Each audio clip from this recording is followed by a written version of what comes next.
ರಾತ್ರೋರಾತ್ರಿ ವಿಷ್ಣುವರ್ಧನ್ ಸ್ಮಾರಕದ ಬಳಿ ಸಣ್ಣ ಕುರುಹು ಸಿಗದಂತೆ ಸಮಾಧಿಯವರನ್ನು ನಿರ್ನಾಮ ಮಾಡಲಾಗಿದೆ ಅಂತ ಹೇಳಿ ಇಲ್ಲಿ ಇರ್ತಕ್ಕಂಥ ವಿಷ್ಣುವರ್ಧನ್ ಅಭಿಮಾನಿಗಳು ಆಕ್ರೋಶವನ್ನು ವ್ಯಕ್ತಪಡಿಸಿರ್ತಕ್ಕಂಥ ನನ್ನ ಬಲಭಾಗದಲ್ಲಿ ನೀವು ಈಗಾಗಲೇ ಗಮನಿಸ್ತಾ ಇದ್ದೀರಾ. ಸ್ಥಳದಲ್ಲಿ ಬಿಗುವಿನ ವಾತಾವರಣ ನಿರ್ಮಾಣವಾಗಿದೆ. ಕೆಂಗೇರಿ ಪೊಲೀಸರು ಭದ್ರತೆಗಾಗಿ ಒಂದು KSRTP ತುಕಡಿ ಹಾಗೂ ಪೊಲೀಸರನ್ನು ಕೂಡ ನಿಯೋಜನೆಯನ್ನು ಮಾಡಿರ್ತಕ್ಕಂಥದ್ದು. ಸ್ಥಳದಲ್ಲಿ ಬಿಗುವಿನ ವಾತಾವರಣ ನಿರ್ಮಾಣವಾಗಿದೆ. ಅಪಾರ ಸಂಖ್ಯೆಯಲ್ಲಿ ವಿಷ್ಣುವರ್ಧನ್ ಅಭಿಮಾನಿಗಳು ಕೂಡ ಇಲ್ಲಿ ಜಮಾವಣೆಗೊಂಡಿರ್ತಕ್ಕಂಥದ್ದು. TV9 ಜೊತೆಗೆ ಮಾತನಾಡೋದಕ್ಕೆ ವಿಷ್ಣುವರ್ಧನ್ ಅಭಿಮಾನಿಗಳಾಗಿರ್ತಕ್ಕಂಥ ಲೋಕೇಶ್ TV9 ಜೊತೆಗಿದ್ದಾರೆ. ಏನು ಹೇಳ್ತಾರೆ ಅವ್ರನ್ನೇ ಕೇಳೋಣ ಬನ್ನಿ. ಸರ್, ಈ ಹಿಂದಿನಿಂದಲೂ ಕೂಡ ಈ ಒಂದು ಜಾಗಕ್ಕೆ ಸಂಬಂಧಪಟ್ಟಂತೆ ವಿವಾದ ಇರತಕ್ಕಂಥದ್ದು. ಬಾಲಣ್ಣನ ಕುಟುಂಬ ಹಾಗೂ ವಿಷ್ಣುವರ್ಧನ್ ಅಭಿಮಾನಿಗಳ ಮಧ್ಯೆ ರಾತ್ರೋರಾತ್ರಿ ಅವರ ಒಂದು ಸ್ಮಾರಕವನ್ನು ನೆಲಸಮಗೊಳಿಸಲಾಗಿದೆ ಅಂತ ಹೇಳಿ ಆರೋಪವನ್ನು ಮಾಡ್ತಿರ್ತಕ್ಕಂಥದ್ದು. ಸಣ್ಣ ಕುರುಹು ಕೂಡ ಇಲ್ಲ ಅಲ್ಲಿ. ಏನು ಸರ್ ಇದು ಆ್ಯಕ್ಚುಲಿ ವಿವಾದ? ಸರ್, ಇದು ಸರ್ಕಾರದವರು ಬಾಲಣ್ಣನ ಕುಟುಂಬದವ್ರಿಗೆ 20 ಎಕರೆ ಜಾಗ ಕೊಟ್ಟಿದ್ದರು. ಆವಾಗ 10 ಎಕರೆ ಏನೋ ಅದು ಲೀಜ್ ಕೊಟ್ಟಿದ್ದು ಸರ್. ಜಾಗ ಇದು ಕಾನೂನು ರೀತಿಯಾಗಿ ಆಗಿದ್ದ ಅಧಿಕಾರಿಗಳು ತಿದ್ದಿ 10 ಎಕರೆ ಮಾರಿಬಿಟ್ಟಿದ್ರು. ರಾಜಕಾರಣಿಗಳು ಕೊಟ್ಟು ಮಾರಿದ್ರು. ಇನ್ನು 10 ಎಕರೆ ಉಳಿದಿತ್ತು.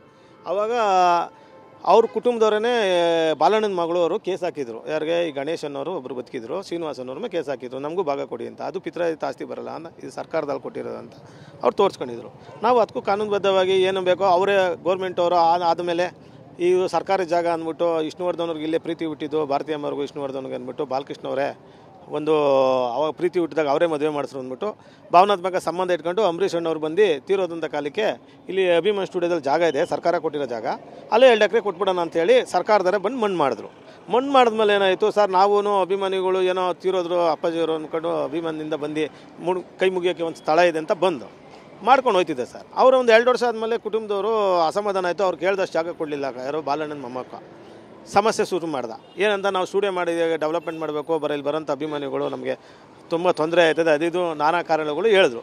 ಆವಾಗ ನಾವು ಅಭಿಮಾನಿಗಳು ದಾವೆ ಹೊಡೆದು ಸರ್ ಅಂತ್ಯ ಸಂಸ್ಕಾರಕ್ಕೆ ಅಂತೇಳಿ ಜಾಗ ಕೊಟ್ಟಂಥ ಸಂದರ್ಭದಲ್ಲಿ 2 ಎಕರೆ ಕೊಡ್ತೀವಿ ಅಂತ ಹೇಳಿದರು. ಇದಕ್ಕೆ ಸಂಬಂಧಪಟ್ಟಂಗೆ ಗೌರ್ಮೆಂಟ್ ಕಡೆಯಿಂದ ಆಗಲಿ ಏನಾದರೂ ಪೇಪರ್ಸ್ ಡೆವಲಪ್ಮೆಂಟ್ ಆಗಿರುವಂಥದ್ದು, ಅದನ್ನು ಹಸ್ತಾಂತರ ಮಾಡುವಂಥದ್ದು ಏನಾದರೂ ಆಗಿತ್ತು ಅಧಿಕೃತವಾಗಿ ಅಂತ? ಸರ್, 2 ಎಕರೆ ಏನಾಯಿತು ಅಂದರೆ ಬಾಲಣ್ಣನ ಕುಟುಂಬದವ್ರು 2 ಎಕರೆ ಕೊಟ್ಟು ಸತ್ಯ.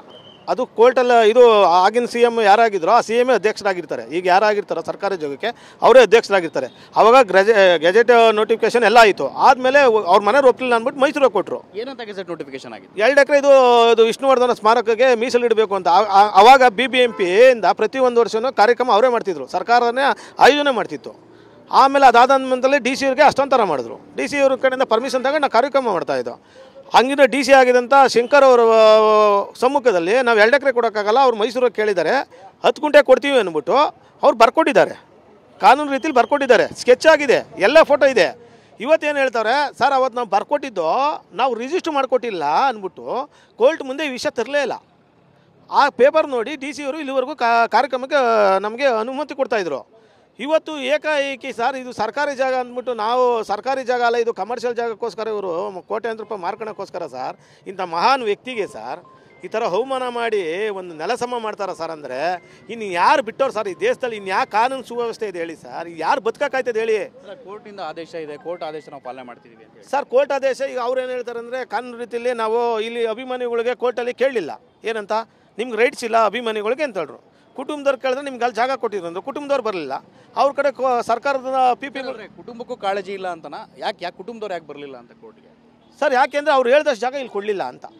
ಈಗ ಅವರು ನಾವು ಒಂದು ಸ್ಟುಡಿಯೋ ಥರ ಮಾಡಿ ದೊಡ್ಡದಾಗಿ ಮಾಡಿ ಈಗ ಮೈಸೂರಲ್ಲಿ ಏನು ಮಾಡಿ ಆ ಥರ ಮಾಡಬೇಕು ಅಂತ ಭಾವನಾತ್ಮಕ ಸಂಬಂಧ ಇಟ್ಕೊಂಡಿರು.